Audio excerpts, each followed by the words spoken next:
Hello everyone, welcome back to part 5 of chapter 9 History class 12 Ancient Chronicles. So today we will be studying about divine light.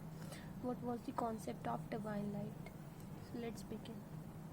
So जो rulers थे ना, Mughal rulers, वो क्या कहते थे, हमें डिवाइन लाइट मिली हुई है, हमें डिवाइन सपोर्ट मिला हुआ है.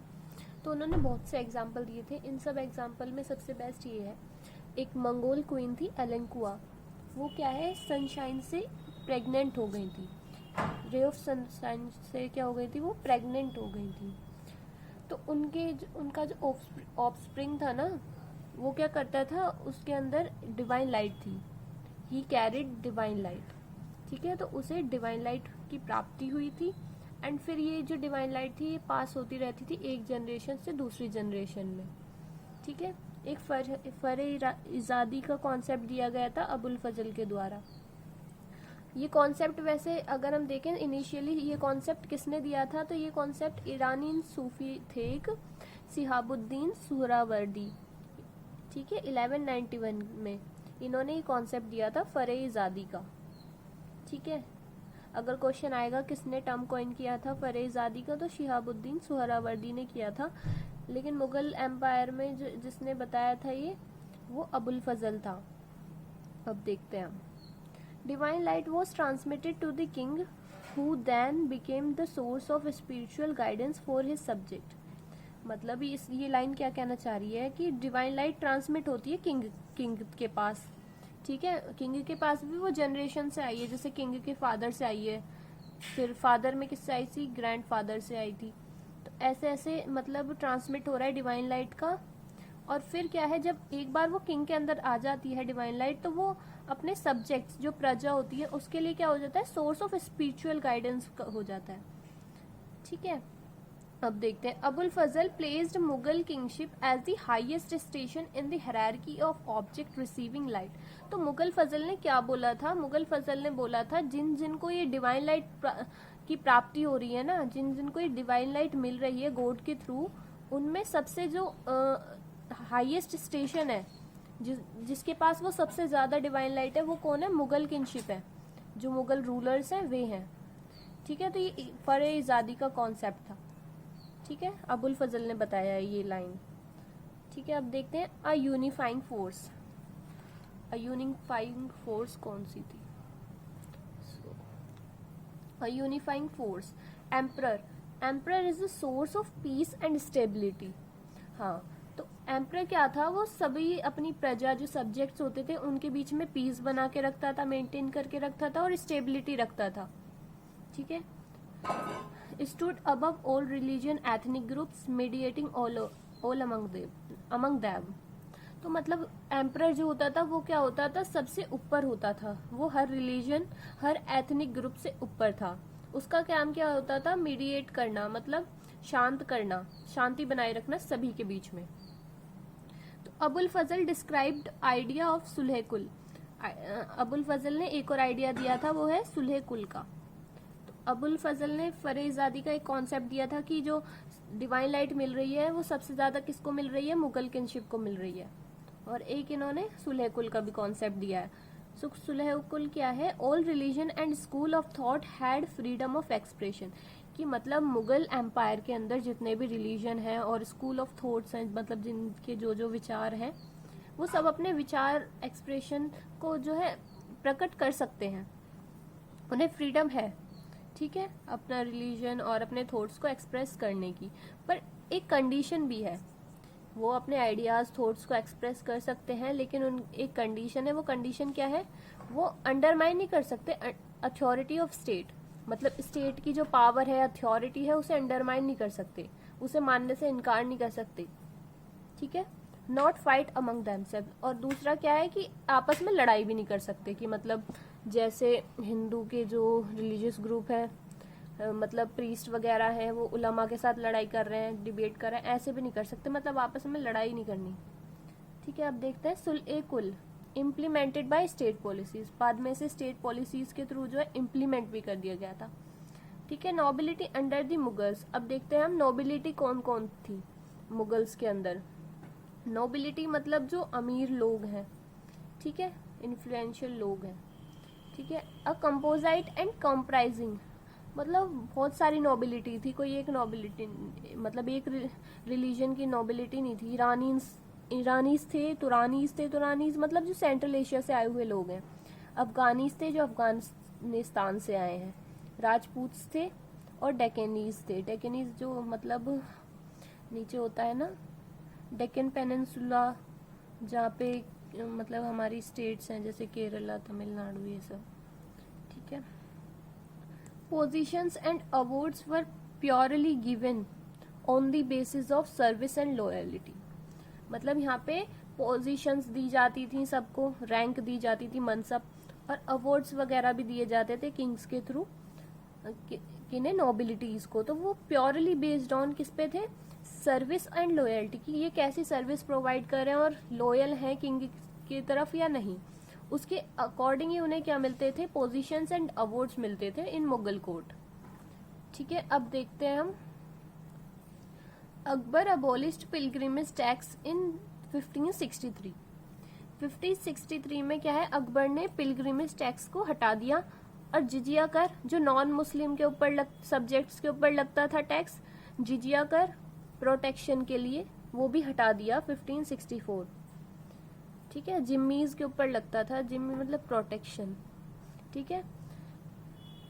तो इनका ये टैक्स हटा दिया गया था। क्यों हटा दिया गया, क्योंकि ये एक डिस्क्रिमिनेटरी टैक्स थे, मतलब जो नॉन मुस्लिम दे रहे हैं और मतलब डिस्क्रिमिनेशन को शो करता है ये, तो इसलिए अकबर ने ये सारे टैक्स हटा दिए थे अपने टाइम पीरियड में।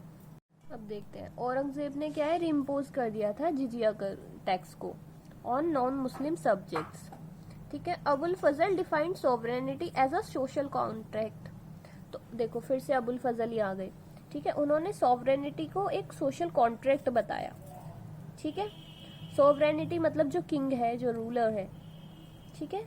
अब देखते हैं, emperor protect four essence of his subject, कि मतलब जो भी एम्परर की प्रजा है, एम्परर क्या करेगा, उसके फोर एसेंस को प्रोटेक्ट करेगा।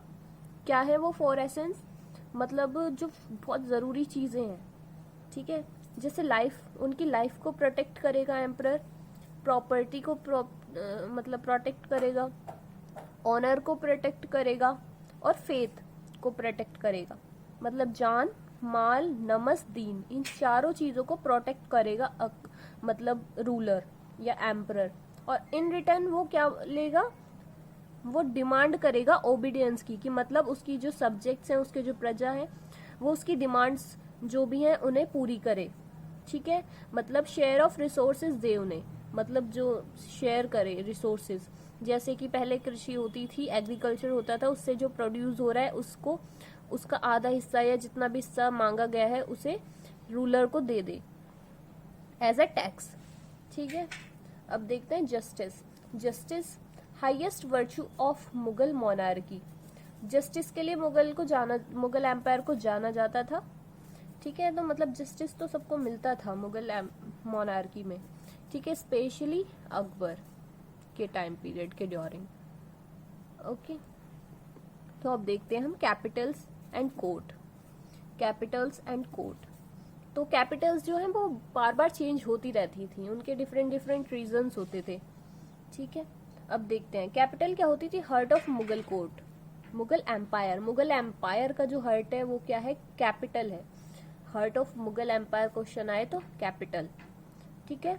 यहाँ पे क्या होता था, कैपिटल्स के अंदर ही क्या होता था, कोर्ट असेंबल्ड होता था, जहाँ कैपिटल है वहीं पे कोर्ट लगता था, ठीक है। कोर्ट में क्या है, किंग्स हैं, प्रिंस हैं, और जो मिनिस्टर्स हैं सब, और प्रजा वगैरह सब्जेक्ट सब रहते थे वहाँ पे, सारे प्रोसेसेस वहीं पे होते थे कि अब क्या पॉलिसी बनानी है, क्या करना है, इम्प्लीमेंट वगैरह, सो ये सब होता था कोर्ट के अंदर।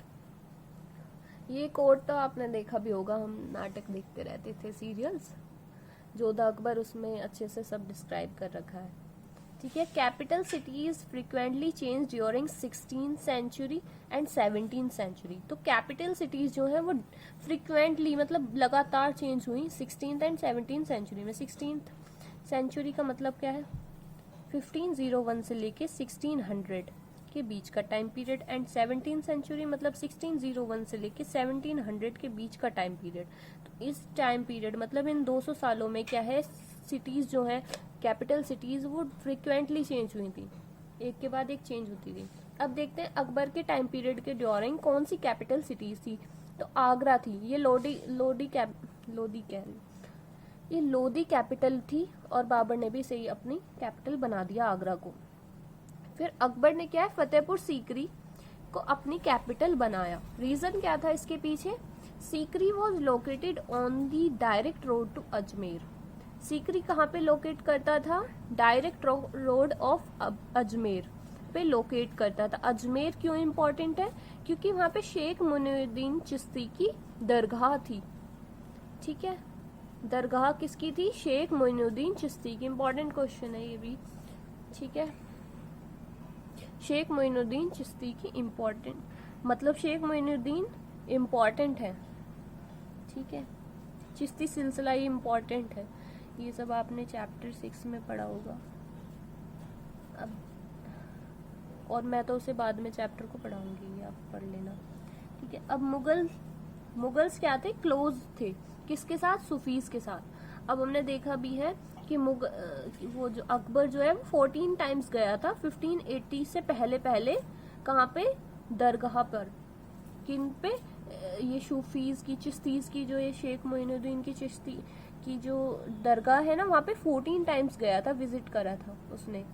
और क्यों जाता था वो, या तो फिर जैसे कभी कोई मतलब सीज करना है या कॉन्क्वेस्ट करना है तो उसकी ब्लेसिंग्स लेने के लिए जाता था। और जब ये ब्लेसिंग्स मतलब जैसे उसका काम हो जाता था, वो कॉन्क्वेस्ट कर लेता था, तो वहाँ पे अपनी बात को पूरी करने जाता था कि थैंक यू आपने ये सब करा, मतलब थैंक करने जाता था गॉड को, मतलब भी नहीं। ठीक है, और फिर या फिर उसका कोई सन होता था तो जाता था।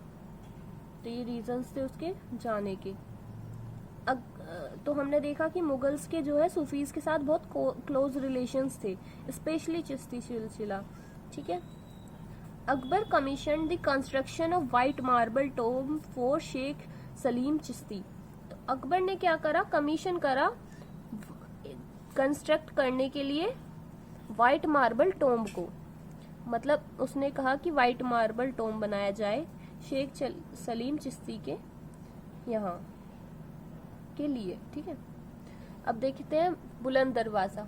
बुलंद दरवाजा क्या चीज है, तो बुलंद दरवाजा जो है सिंबल ऑफ विक्ट्री है इन गुजरात में जो जीत हासिल करी थी अकबर ने, उसके सिंबल के तौर पे उसने बुलंद दरवाजा बनवाया ताकि